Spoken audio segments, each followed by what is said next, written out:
for Biden, he's like Rodney Dangerfield. He doesn't get any respect even when he's doing a really good job.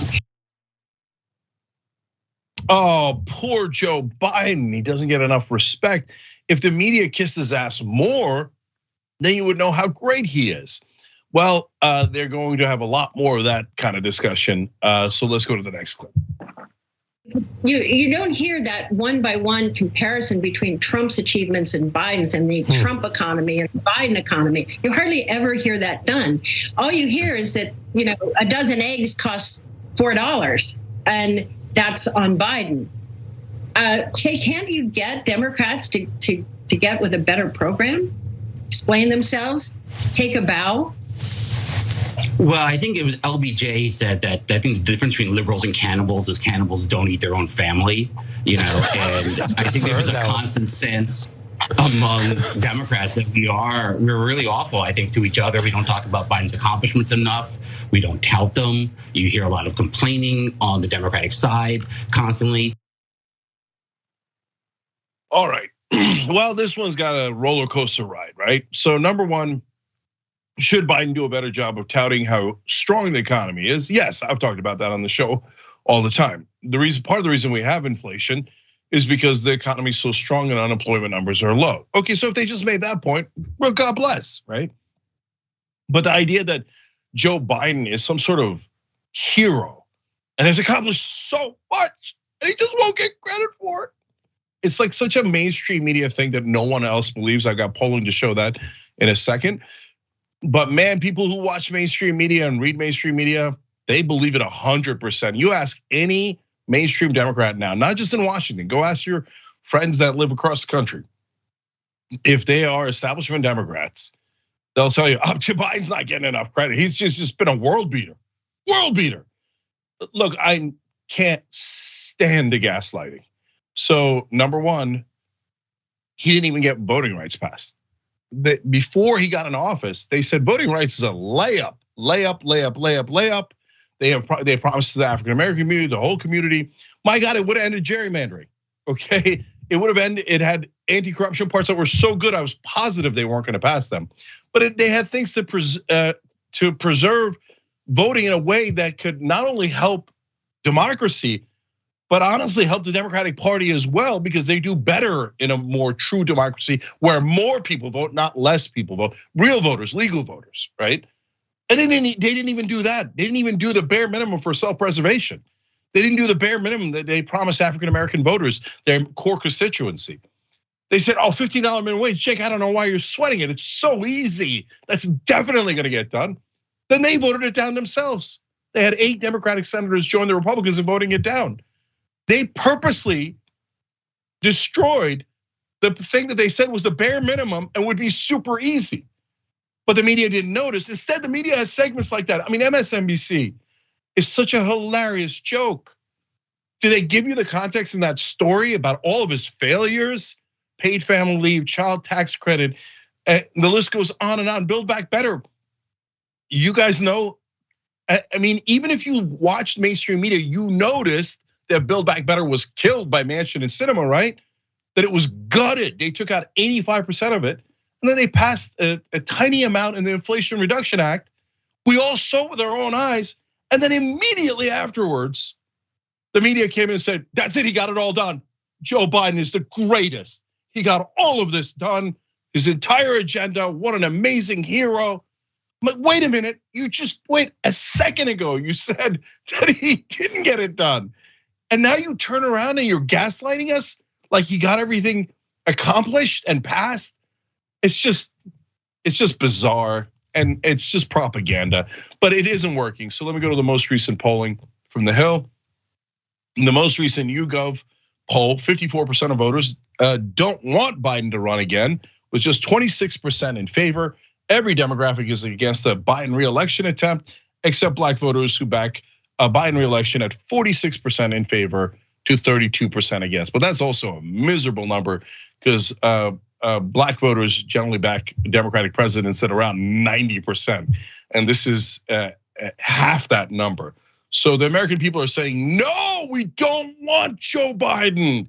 and the press is telling you, no, Joe Biden's an American hero, and you guys really do want him. It's just not true.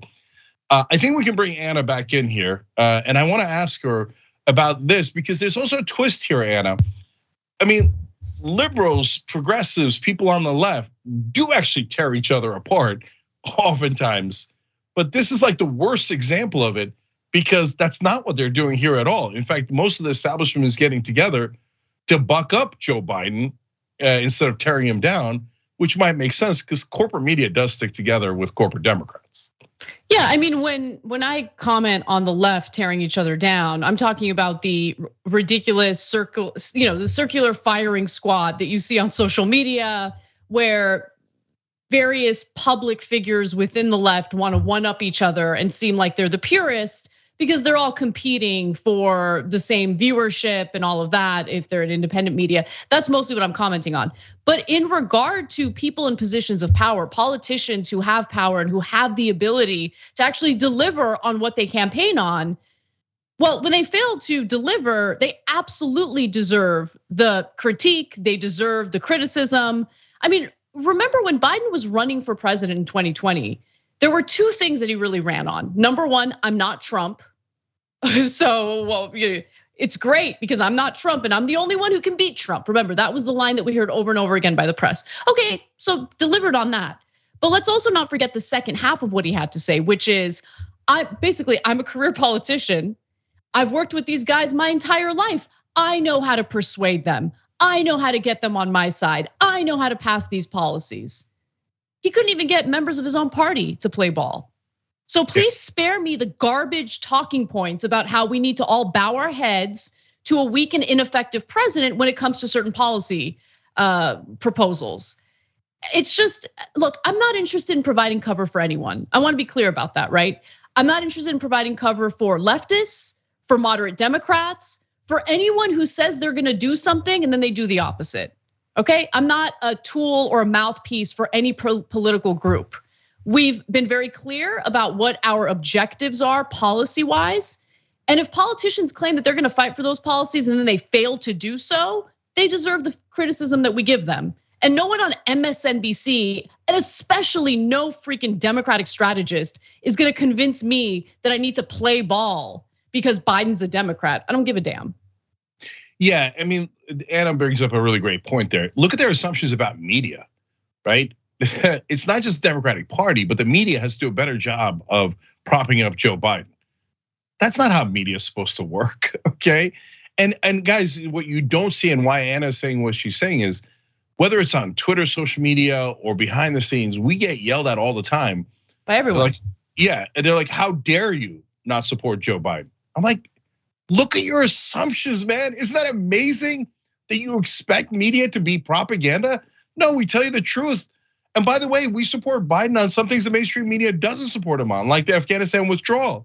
Why? Because facts matter, and we're in the news business.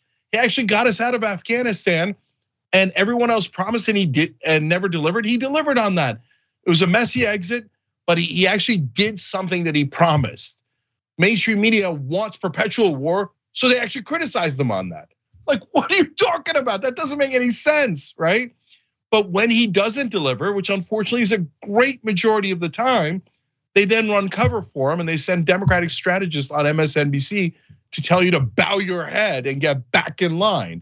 And finally, the part where this will be most relevant is if Biden decides to run again, MSNBC is going to do segments like that 24/7 and bludgeon any progressive that would dare run against Joe Biden in a primary.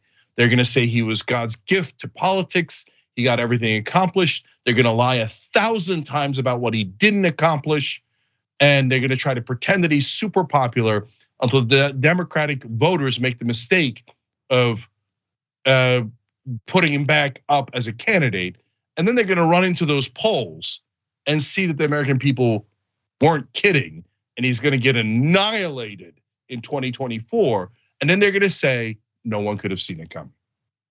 Dude's in his 80s. I mean, come on. Like, we're really having this conversation. We're really having this conversation. He ran on claiming that he wasn't gonna run for a second term.